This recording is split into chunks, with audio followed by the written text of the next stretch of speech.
नमस्कार दोस्तों।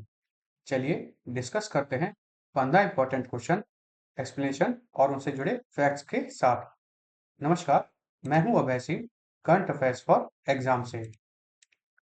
निम्नलिखित में से कौन सा जून 2026 में आरबीआई का रेपो रेट था?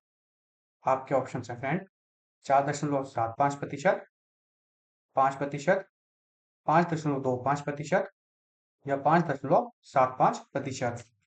इसका सही जवाब है 5.25%।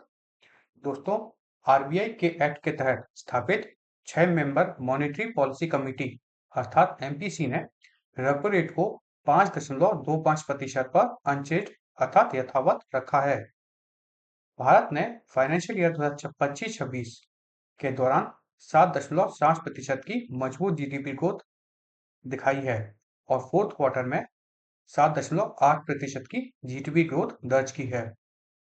वेस्ट एशिया कॉन्फ्लिक्ट के चलते सप्लाई डिसरप्शन और इन्फ्लेशन के खतरे को देखते हुए आरबीआई ने फाइनेंशियल ईयर 2027 के लिए जीडीपी ग्रोथ का फोरकास्ट है उसे 6.9% से घटाकर 6.6% कर दिया है और इन्फ्लेशन के फोरकास्ट को भी 4.6% से बढ़ाकर 5.1% किया है।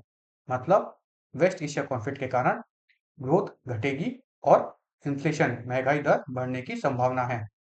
चलिए अगले प्रश्न पर आते हैं। जम्मू और कश्मीर बैंक ने 2026 में किस अवार्ड में गोल्ड जीता है?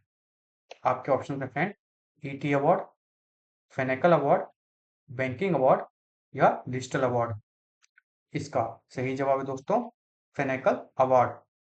दोस्तों, जम्मू और कश्मीर बैंक ने मुंबई में 2026 को आयोजित फेनेकल इनोवेशन अवार्ड में डाटा इंसाइट्स और एनालिटिक्स कैटेगरी के अंदर गोल्ड रिकॉग्निशन हासिल किया है। यह अवार्ड विनिंग प्लेटफॉर्म एक cloud based enterprise analytics ecosystem को है जो बैंक के डाटा को सेंट्रलाइज्ड रिपोजिटरी के रूप में मैनेज करता है। चलिए अगले प्रश्न पर आते हैं। निम्नलिखित में से कौन सा देश हाल ही में विश्व का 5वां सबसे बड़ा शेयर बाजार बन गया है? आपके ऑप्शन है फ्रेंड, ताइवान, कनाडा, भारत या जर्मनी। इसका सही जवाब है दोस्तों, ताइवान। दोस्तों, हाल ही में ताइवान ने 25 मई 2026 को यूएस डॉलर 4.95 ट्रिलियन की मार्केट कैपिटलाइजेशन के साथ भारत को पीछे छोड़ते हुए दुनिया का 5वां लार्जेस्ट स्टॉक मार्केट पोजीशन हासिल की है, क्योंकि भारत की करंट जो कैपिटलाइजेशन मार्केट कैपिटलाइजेशन है स्टॉक मार्केट में वह यूएस डॉलर 4.92 ट्रिलियन की है। ताइवान के इस स्टॉक मार्केट बूम में TSMC Taiwan semiconductor manufacturing company का सबसे बड़ा हाथ है, जो ताइवान के बेंचमार्क मार्केट इंडेक्स का 42% से ज्यादा हिस्सा कवर करती है। एआई सेमीकंडक्टर की भारी डिमांड के चलते साल 2026 में टीएसएमसी के शेयर जो हैं वह 49% तक उछले हैं, जिसके चलते ताइवान अब ग्लोबल रैंकिंग में यूएस, चाइना, जापान और हांगकांग के ठीक बाद आता है। चलिए अगले प्रश्न पर आते हैं।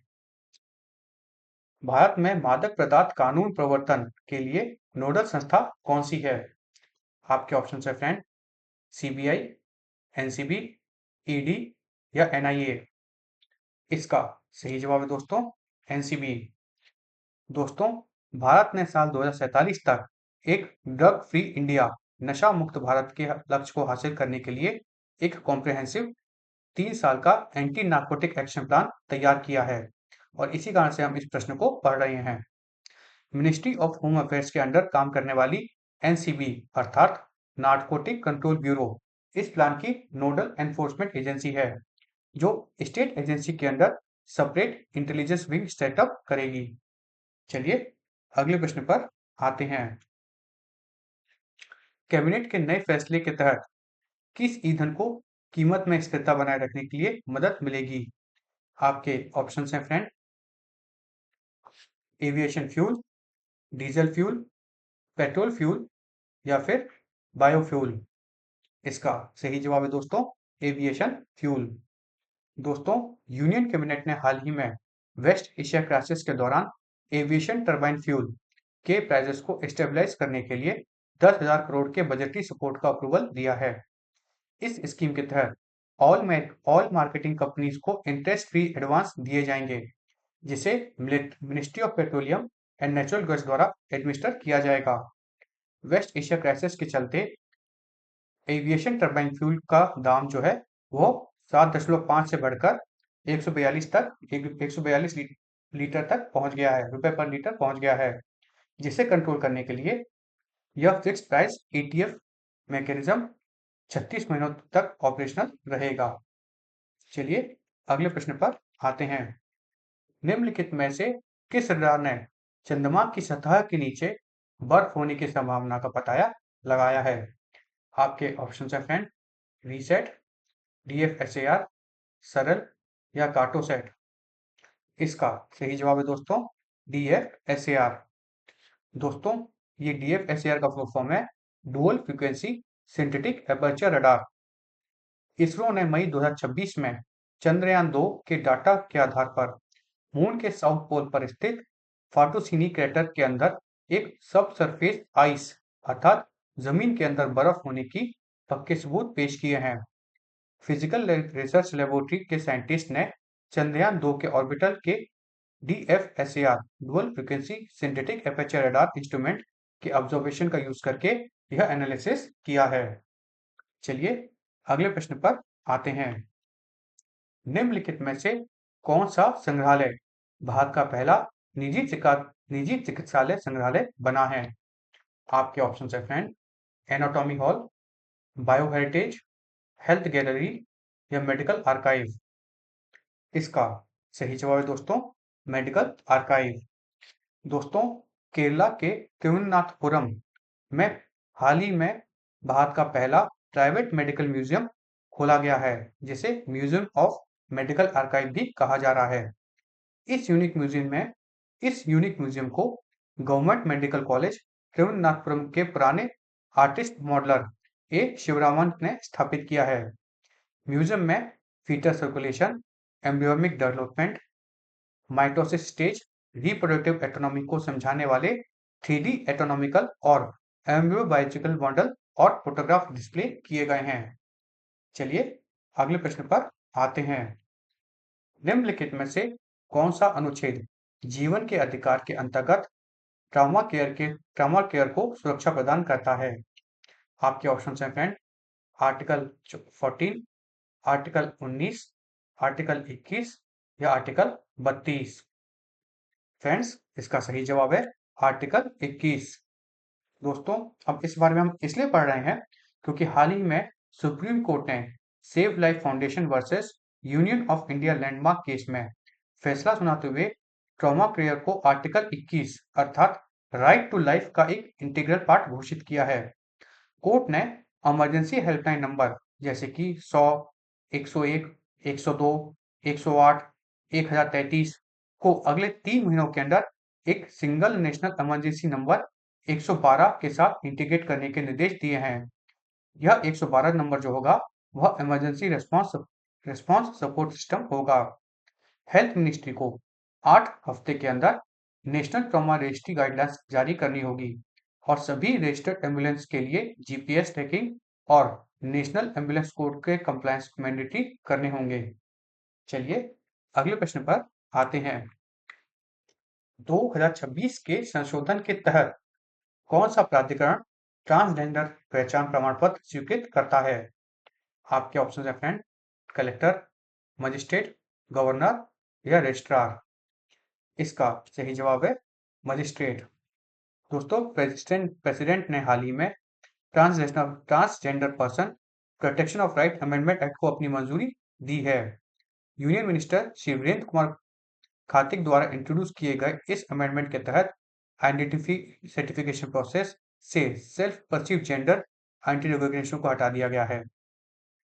चलिए अब अगले प्रश्न पर आते हैं। अंतर्राष्ट्रीय योग दिवस 2026 का मुख्य कार्यक्रम किस शहर में आयोजित होगा? आपके ऑप्शन हैं फ्रेंड, कोलकाता, दिल्ली, भोपाल या जयपुर। इसका सही जवाब है दोस्तों कोलकाता। दोस्तों कोलकाता को साल 2026 में इंटरनेशनल योगा डे इवेंट के लिए होस्ट सिटी के रूप में चुना गया है। हर साल 21 जून को मनाए जाने वाले इस दिन का साल 2026 के लिए ऑफिशियल थीम होगा योगा फॉर हेल्थी एजिंग, जो नॉर्दर्न हेमिस्फीयर के समर सोलस्टिस के साथ कोइंसाइड करता है। आपको फ्रेंड्स कमेंट में बताना है कि विंटर सोलस्टिस किस दिन होता है।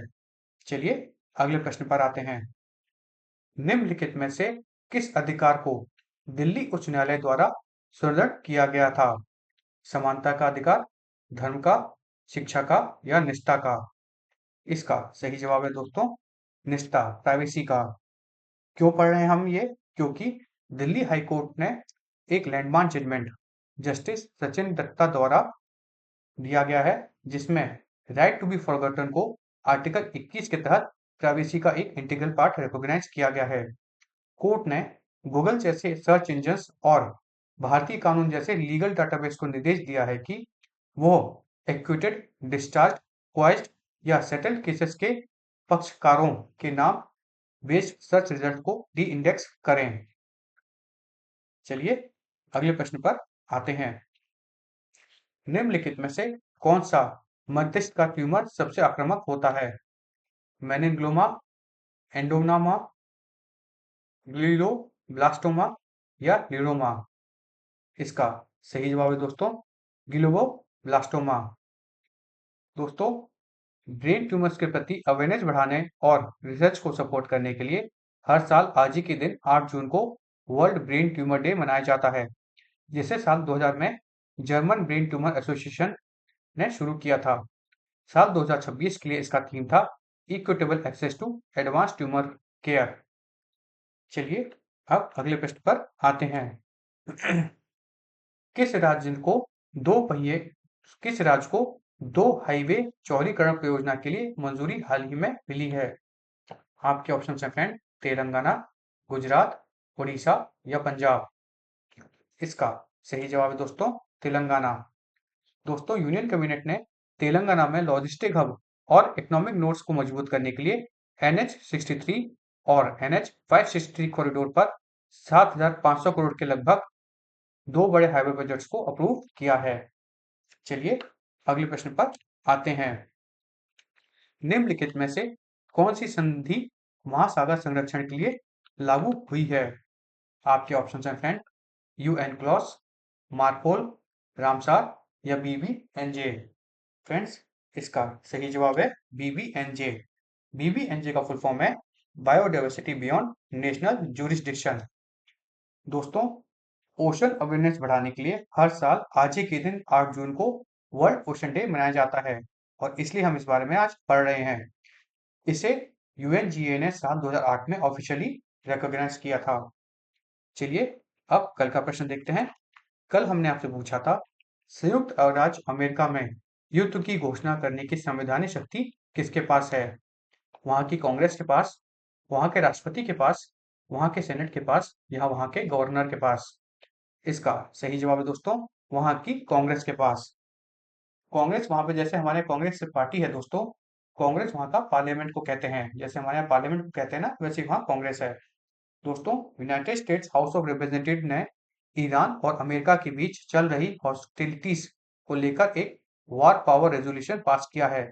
इसका मतलब है कि इस पर यूएस प्रेसिडेंट के सिग्नेचर या अप्रूवल की जरूरत नहीं होती और इसका फोर्स फॉर्मल स्टेटस के बराबर नहीं होता है। चलिए कल के लिए प्रश्न देखते हैं। आंध्र प्रदेश का पहला सेमीकंडक्टर प्रोजेक्ट किस शहर में स्थित है? आपके ऑप्शन हैं फ्रेंड विजयवाड़ा, विशाखापट्टनम, विजयवाड़ा, विशाखापट्टनम, तिरुपति या कुर्नूल? इसका जवाब आपको कमेंट सेक्शन में देना है फ्रेंड्स। और अगर आपको आज का सेशन फ्रूटफुल और इन्फॉर्मेटिव लगा तो लाइक शेयर सब्सक्राइब अवश्य कीजिएगा। धन्यवाद। जय हिंद, जय भारत।